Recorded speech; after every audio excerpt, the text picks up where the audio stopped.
Bab 1184. Tak terkalahkan di benua. Senior, apakah kamu ingin naik dan melihatnya? Warrior yang menunjuk ke puncak gunung meteorit dan berkata, aku pikir senior pasti penasaran dengan puncak gunung.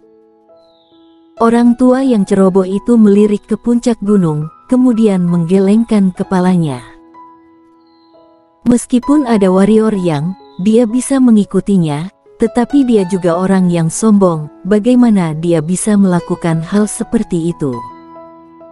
Kalaupun ingin naik, harus mengandalkan kekuatan sendiri untuk naik, bukan mengikuti orang lain. Warrior yang memahami pikiran lelaki tua yang ceroboh itu, tidak banyak bicara saat ini, hanya berkata, apa nama senior? Jiansu. Pria tua yang ceroboh itu melirik ke arah warrior yang dan berkata, kamu adalah warrior yang paling terkenal di benua baru-baru ini, bukan? Pendekar suci, alam ketiadaan, jiwa pedang, bukankah ini warrior yang? Warrior yang tidak menyembunyikannya, dan tidak perlu menyembunyikannya, dia segera mengangguk dan berkata, generasi muda akan naik lebih dulu. Pedangmu.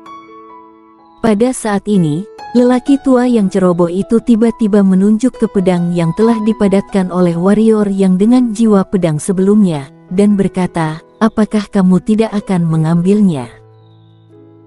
Warrior yang memandang lelaki tua itu dengan sedikit senyum, dan berkata, aku pikir itu akan membantu generasi mendatang, jadi tetaplah di sini. Setelah itu, warrior yang tidak berhenti, berbalik dan berjalan menuju puncak gunung. Mendengar kata-kata warrior yang, senyum muncul di wajah lelaki tua itu, dia sedikit mengangguk dan ada sedikit penghargaan di matanya. Di dunia ini, banyak orang suka menyembunyikan rahasia mereka, atau mereka egois. Orang seperti ini tidak pandai melihat orang lain, karena takut keterampilan uniknya akan dipelajari oleh orang lain. Untungnya, warrior yang bukan orang seperti itu. Sebenarnya warrior yang memang orang yang egois, namun keegoisannya tergantung pada siapa dan apa. Jika orang lain egois padanya, maka dia juga egois pada orang lain. Puji ini meninggalkan jiwa pedang di sini untuk membantu generasi yang akan datang menerobos jiwa pedang. Dia menerima bantuan pihak lain, bagaimana mungkin dia tidak mengambil warisan spiritual tanpa pamrih dari pihak lain?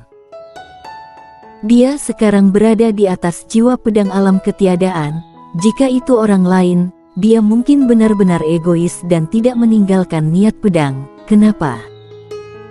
Karena itu, ia berada di atas alam ketiadaan yang unik di benua. Tetapi warrior yang tidak memiliki pemikiran seperti ini, karena dia takut orang lain akan menjadi kuat, itulah sebabnya yang lemah akan berpikir seperti ini. Yang kuat tidak akan pernah takut orang lain menjadi kuat. Masih ada hampir 1000 kaki dari puncak gunung. Berjalan terus, warrior yang mengerutkan kening lagi. Secara logika, jiwa pedangnya saat ini sudah mencapai alam ketiadaan, jadi dia tidak perlu takut dengan jiwa pedang Wuji. Namun, dia menemukan bahwa jiwa pedang yang dia rasakan sekarang setidaknya beberapa kali lebih kuat dari yang dia rasakan sebelumnya. Yang terpenting adalah jiwa pedang saat ini penuh dengan niat jahat, niat membunuh dan emosi negatif seperti keengganan. Niat membunuh dan niat buruk dibandingkan dengannya. Niat membunuh alam ketiadaan tidak diketahui seberapa kuat, harus dikatakan tidak ada perbandingan sama sekali. Jika dia bukan jiwa pedang, datang ke sini, bahkan jika dia memiliki dua konsepsi niat, dia akan terkikis oleh niat membunuh dan niat jahat ini. Biarkan aku menyerap niat membunuh ini. Pada saat ini, sebuah suara tiba-tiba terdengar di benak warrior yang. Itu adalah suara Burial Sky. Warrior yang berhenti dan berkata, kamu bisa. Niat membunuh dan kebiadaban di sini terlalu kuat, begitu kuat sehingga alam ketiadaan niat membunuh tidak bisa melawan. Dia sedikit khawatir dengan pembunuhan langit Burial Sky. Tidak menyerap pembunuhan langit Burial Sky, tetapi bahkan mengkompensasi dirinya sendiri. Burial Sky berkata, "Nak, jangan meremehkan pedang, aku dilahirkan untuk membunuh. Semakin kuat niat jahat dan niat membunuh, semakin baik bagiku. Sedikit terlalu kuat, tapi tidak apa-apa. Juga, aku harus meningkatkan. Jika tidak, aku tidak akan merasa aman jika mengikutimu. Kamu benar-benar tidak biasa mendapat masalah." Warrior yang memiliki garis hitam di wajahnya dan berkata, "Apakah kamu tidak menyukai ini?" "Suka apanya?" Burial Sky berkata dengan marah, "Lihatlah dirimu sendiri siapa yang kamu provokasi, pertempuran dunia spiritual, jika bukan karena wanita itu, kamu tidak hanya akan mati, Burial Sky harus mengubur diriku sendiri. Singkatnya, itu terlalu berbahaya untuk mengikutimu. Sebaiknya aku meningkatkan keselamatanku. Kamu tinggalkan aku di sini dan naik sendiri." Dia suka membunuh, tetapi itu juga tergantung pada siapa. Orang macam apa yang diprovokasi warrior yang baik pendekar kaisar atau mata jalan surga, atau bahkan para penguasa di atas pendekar kaisar. Bermain seperti ini, itu sedikit menyakitkan. Tentu saja, niat sebenarnya adalah berharap bisa mengikuti jejak warrior yang kekuatan warrior yang semakin kuat, jika tidak bisa mengimbangi, apa akibatnya? Tak usah dikatakan lagi. Warrior yang mengangguk, tidak berbicara omong kosong, pikirannya bergerak sedikit, dan pedang darah muncul di depannya. Sebenarnya, pedang darah ini bukanlah tubuh Burial Sky. Seperti yang dikatakan Burial Sky sebelumnya, pedang itu sebenarnya tidak memiliki tubuh asli. Selama ada darah, itu ada. Namun, meskipun tidak memiliki tubuh, dia sadar, dan kesadaran ini setara dengan jiwa seseorang. Dulu menyembunyikan kesadarannya dalam jantung pembunuhan warrior yang untuk mengancam warrior yang, tapi sekarang, sama sekali tidak ada hubungan antara warrior yang. Karena dengan kekuatan warrior yang saat ini, sangat mudah untuk membunuhnya.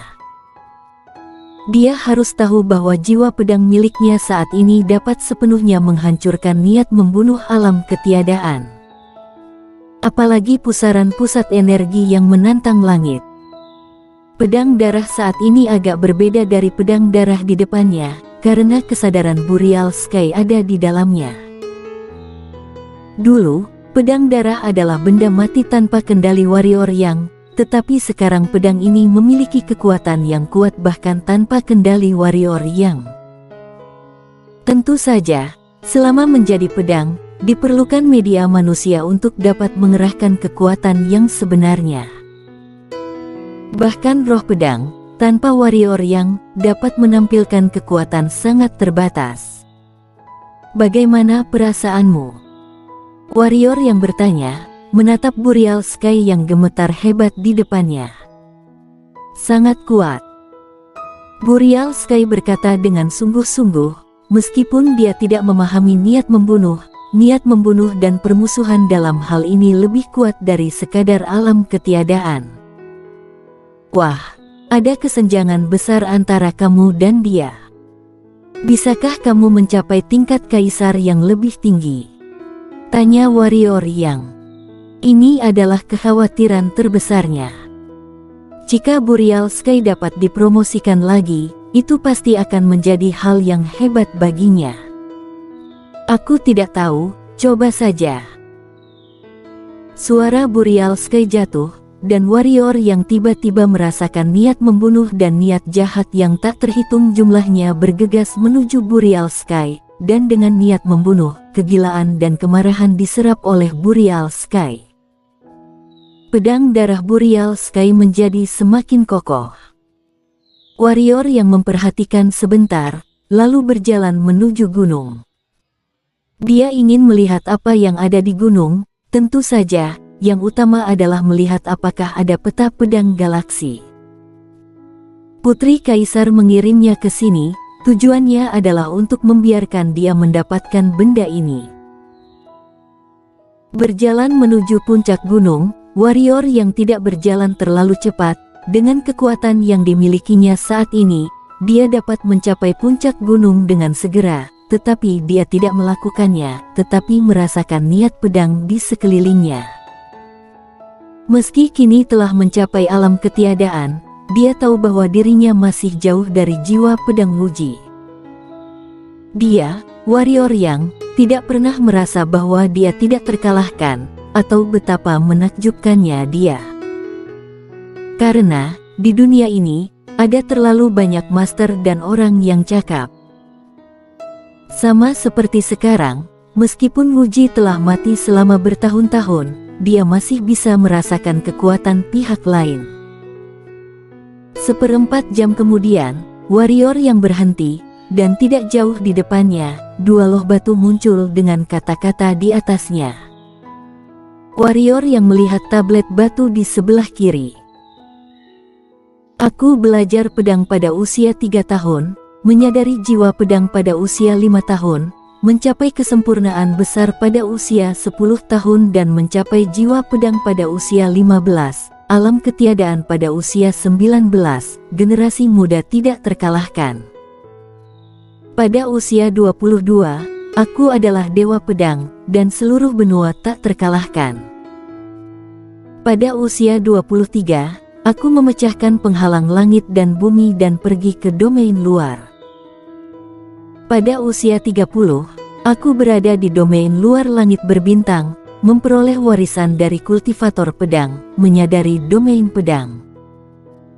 Sejak itu, aku telah bertarung di ratusan dunia, dan masih belum kehilangan satu pun, aku.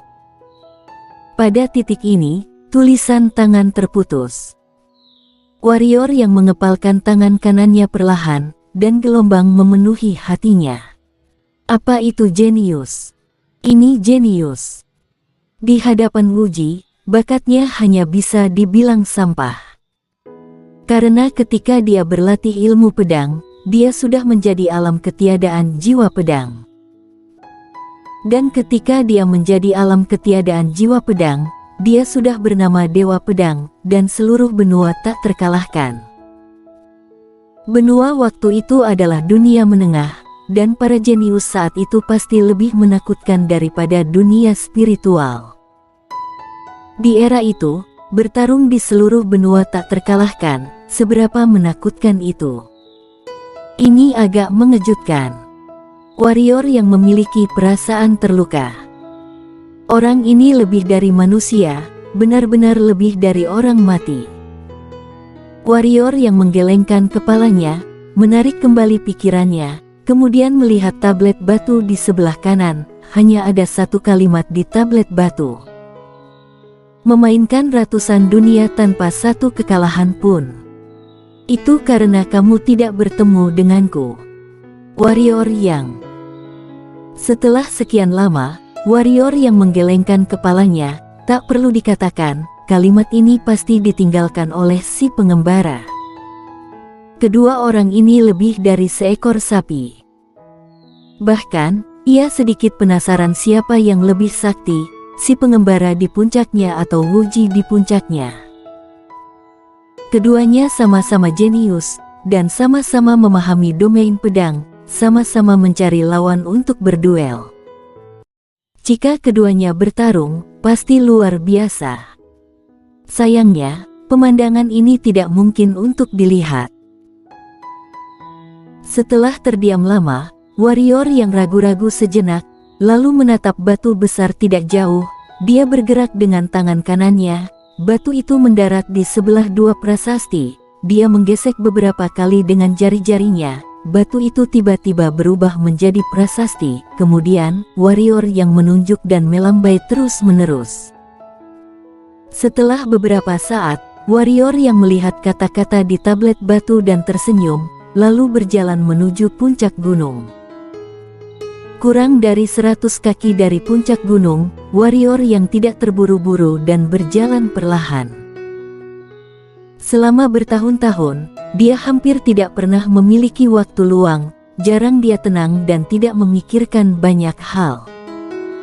Dalam hidup ini, dia terlalu sibuk. Berjalan perlahan, segera, warrior yang datang ke puncak gunung. Ketika dia menginjak puncak gunung, warrior yang tertegun bersambung.